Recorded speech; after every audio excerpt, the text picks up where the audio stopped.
Assalamualaikum warahmatullahi wabarakatuh. Selamat sore semuanya. Perkenalkan, kami dari kelompok 2 dari mata kuliah Studi Medis, Politik dan Ketatanegaraan. Di sini kami akan mempresentasikan atau akan membawakan sebuah materi yang berjudul Menegakkan Keadilan dan Amar Ma'ruf Nahi Munkar di dalam Masyarakat. Yang dimana presentasi kali ini untuk memenuhi salah satu tugas kami, yaitu tugas video. Oleh karena itu, izinkan kami untuk memperkenalkan diri. Yang pertama saya Dahana Sofika dengan NIM 1032419 dan rekan Saya Salwa Yakub Utama dengan NIM 10324002. Saya Najwa Anjramadani dengan NIM 10324030. Baik, di sini yang pertama itu definisi dan penegakan keadilan. Keadilan artinya menempatkan sesuatu pada tempatnya dengan pas, tidak lebih dan tidak kurang. Dalam Islam, adil berarti memberi hak orang lain sebagai mestinya, seperti bersikap jujur, setara, dan ikhlas. Pemimpin yang adil itu harus berilmu, bertakwa, jujur, dan amanah. Kalau keadilan ditegakkan, masyarakat akan hidup damai, tentram, dan diberkahi Allah. Selanjutnya ada juga penegakan keadilan di masyarakat. Sistem keadilan dibangun supaya semua orang diperlakukan sama di depan hukum, haknya dilindungi, dan hukum ditegakkan dengan jujur. Nah, di sini ada beberapa contohnya. Yang pertama itu menjaga hak asasi manusia seperti kebebasan bicara dan perlindungan dari diskriminasi. Yang kedua, mencegah penyalahgunaan kekuasaan agar yang memiliki kekuasaan itu tidak sewenang-wenang. Yang ketiga, menciptakan kedamaian sosial dengan adanya jalur hukum untuk menyelesaikan suatu masalah. Yang keempat, membangun kepercayaan pada suatu negara. Kalau hukum adil, masyarakat jadi percaya dan patuh pada hukum tersebut. Selanjutnya ada juga hadis tentang keadilan, yaitu hadis dari Sunan Ad-Darimi nomor 2403. Rasulullah bersabda, tidak ada seorang pemimpin pun meski hanya memimpin 10 orang, kecuali di hari kiamat ia akan datang dengan tangannya terikat di lehernya. Hanya keadilan yang bisa melepaskannya, kalau tidak maka ia binasa karena kezaliman. Artinya, setiap pemimpin akan dimintai pertanggungjawabannya. Keadilan adalah jalan keselamatan, sedangkan zalim membawa sebuah kecelakaan. Lalu akan dilanjutkan oleh saya Dahana. Ada juga hadis Rasulullah SAW yang menyebutkan bahwa sesungguhnya orang yang paling dicintai Allah pada hari kiamat adalah pemimpin yang adil.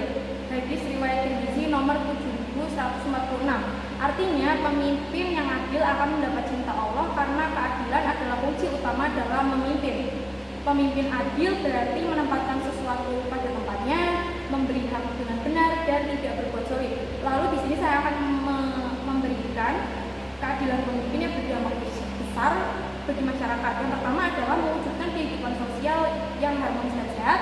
Lalu yang kedua, melindungi serta memberikan hak kepada setiap orang secara setara. Lalu yang ketiga, ada mengurangi kesenjangan dan ketidakadilan yang memicu konflik. Lalu yang keempat, menjadi bentuk pada penilaian tinggi sehingga membawa keberkahan bagi masyarakat. Lalu akan dilanjutkan oleh rekan saya Najwa. Silakan. Baik, kemudian saya akan menjelaskan amar ma'ruf nahi munkar. Amar ma'ruf nahi munkar ini pada dasarnya berarti mengajak orang berbuat baik dan mencegah perbuatan buruk. Secara bahasa, amar itu artinya perintah dan ma'ruf itu adalah sesuatu yang baik dan diakui oleh syariat. Sedangkan munkar itu adalah hal buruk yang ditolak dan dilarang agama. Jadi, secara istilah ini, amar ma'ruf nahi munkar adalah kewajiban setiap muslim untuk saling mengingatkan dalam kebaikan demi keselamatan hidup dunia dan kebahagiaan di akhirat. Rasulullah SAW menegaskan hal ini lewat hadis. Dalam riwayat Muslim, beliau bersabda bahwa siapapun yang melihat kemungkaran harus berusaha mengubahnya. Pertama, dengan tangan jika mampu, jika tidak mampu, maka dengan lisan, dan bila masih tidak mampu, maka cukup dengan hati. Dalam riwayat Bukhari juga dijelaskan, menolong saudara bukan hanya saat ia dizalimi, namun juga ketika ia menzalimi, yaitu dengan cara mencegahnya berbuat zalim. Dalam kehidupan sehari-hari, ajaran ini sangat penting karena bisa menjaga keseimbangan sosial, mencegah kerusakan moral, sekaligus membangun suasana masyarakat yang damai. Cara penerapannya ini tentu disesuaikan dengan kemampuan masing-masing. Bisa berupa tindakan langsung, bisa dengan nasihat, atau minimal dengan menolak dalam hati. Intinya, amar ma'ruf nahi munkar ini mengajarkan kita untuk tidak cuek, tapi peduli dan tetap santun dalam menjaga kebaikan bersama.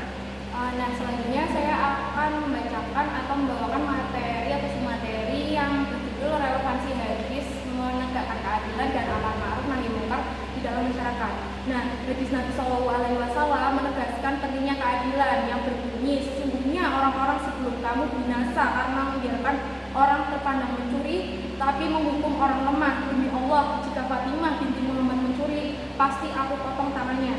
Hadis riwayat Bukhari dan Muslim. Hadis ini mengajarkan bahwa keadilan harus ditegakkan tanpa pandang bulu, tidak melihat jabatan, status sosial, atau kedekatan dengan penguasa. Dalam konteks berbangsa dan bernegara, pesan ini sejalan dengan prinsip supremasi hukum. Negara wajib menegakkan hukum secara adil, transparan, dan bertanggung jawab. Pemerintah harus bebas dari diskriminasi, hukum agar tercipta stabilitas politik, demokrasi yang sehat, serta kepercayaan publik dan juga rasa aman masyarakat.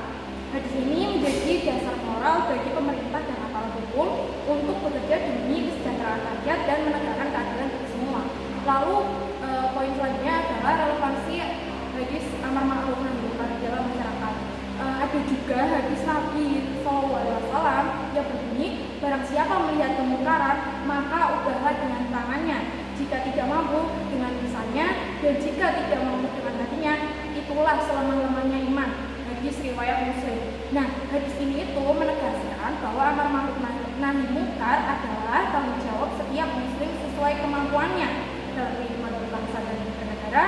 Nilai ini mendorong masyarakat untuk mengawasi pemerintahan, menuntut kebijakan yang adil, dan juga menolak penyalahgunaan kekuasaan.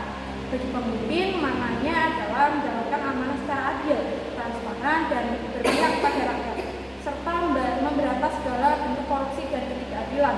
Nah, hadis ini mengingatkan kita agar kita tidak pasif, tetapi aktif berperan dalam mewujudkan